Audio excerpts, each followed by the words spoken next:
大家好，我是小静。立秋之后，昼夜温差大，天气也干燥了起来。这段时间，小孩子特别容易嗓子不舒服，痰多咳嗽。今天给大家分享一道清润汤，既清润又去秋燥，特别适合在这段时间给小孩子喝。一起来看一下做法吧。首先准备10克百合，10克莲子。先加入清水，把百合莲子浸泡1个小时。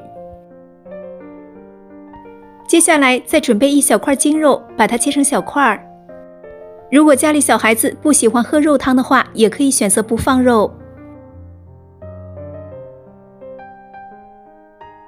接下来锅中加入冷水，把瘦肉放进去，再加入姜片、料酒去腥。开中火把水烧开，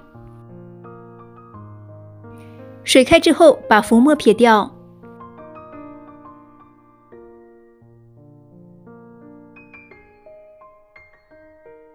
撇干净之后再把瘦肉捞出来。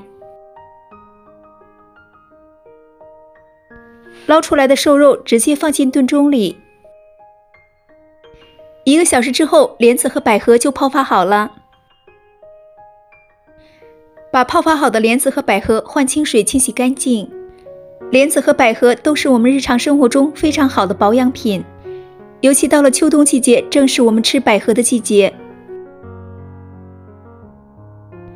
清洗干净之后，直接放入炖盅里。接着再准备10克玉竹、5克陈皮，加入清水，把玉竹、陈皮清洗干净。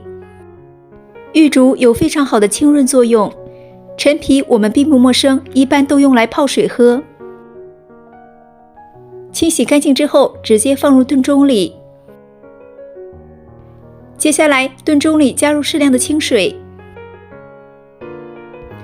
直接把它放进炖盅里炖上2个半小时。这道汤炖的时候也可以放在砂锅里，可以多加一些水，多喝一些汤。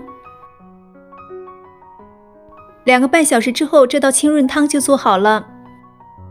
直接加入少量的食用盐就可以出锅了。尤其是现在天气比较干燥，早晚比较凉，可以多煮这道汤给孩子喝，喝上1碗嗓子舒服，清润去秋燥，顺顺利利度过秋天。